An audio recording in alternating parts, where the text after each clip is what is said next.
I was standing on the balcony of my villa, watching the sea stretch endlessly toward the horizon when my phone rang. The air was calm, almost unreal, like the world was holding its breath. When I answered, I already knew who it was. My father's voice came through the line exactly as it always had, polished, entitled, and already disappointed, as if I'd failed him before the conversation even began. He didn't ask how I was. He didn't say hello. He went straight to the point. My golden sister's family was moving in. If I didn't like it, I could leave.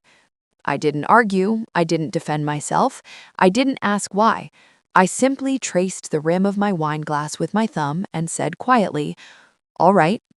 He thought that meant surrender.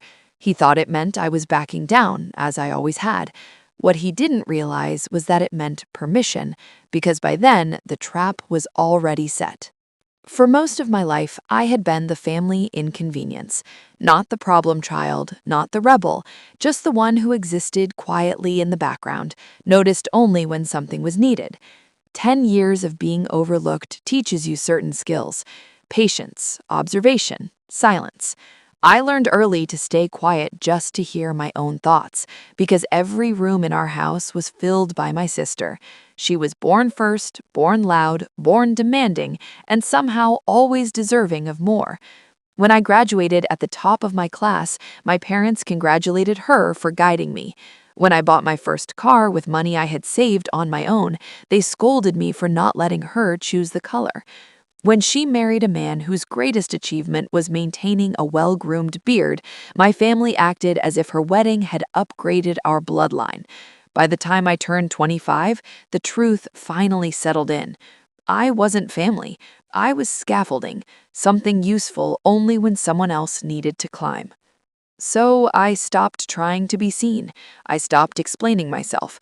I worked quietly and relentlessly, without announcements or applause. And one day, without telling anyone, I bought a villa by the sea. My villa, my peace, my escape. They never visited. They never congratulated me. They never even asked how I managed to afford it. My success didn't interest them because it didn't benefit them. That changed the moment my sister's life fell apart. Her husband's business collapsed overnight, and the debts came crashing down with it. Suddenly, the daughter they had ignored for years was useful again. My parents said they just needed somewhere temporary to stay. They said it like it was a small favor, something I owed them. But during a forced visit, I found papers in my father's briefcase that told the real story. They weren't planning to stay temporarily. They were planning to give my villa to my sister without ever asking me. That was the moment everything became clear.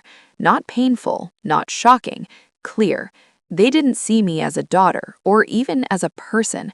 I was an asset, and assets get taken unless they're protected. I didn't confront them. That's what they expected: tears, anger, begging. Instead, I smiled. I poured tea. I kept every conversation light and polite. And then I hired a lawyer. I moved the villa into a private trust, sealed and untouchable. Not under my name, not under any name they recognized. I installed cameras. I documented everything, every conversation, every insult, every entitled demand. And then I waited. 10 years of being ignored had taught me how powerful patience could be. They arrived at sunset. 3 cars, 2 children, and enough luggage to suggest permanence. My sister stepped out first, wearing sunglasses even though the sun had already disappeared. She didn't greet me. She simply looked at the villa and smiled, like a queen inspecting her new palace. My mother brushed past me and casually told me I would need to move out of the master bedroom because my sister needed the space. I nodded. Of course. Every word I spoke that night fed their assumptions. They thought the fire was for warmth. They didn't smell the gasoline. The next morning, they sat in the living room complaining about the air conditioning, the towels, the tea. I placed a folder on the table and sat across from them, calm and steady. I told them to read it. Confusion turned into disbelief and then into fear. I explained quietly that the villa was no longer in my name and that it wasn't something I could give away even if I wanted to. My father slammed the folder shut and told me I couldn't do this. I looked at him and said, I already did. My mother asked where they were supposed to go. I shrugged and reminded her that the night before they had said this place was already theirs. I assumed they had a plan.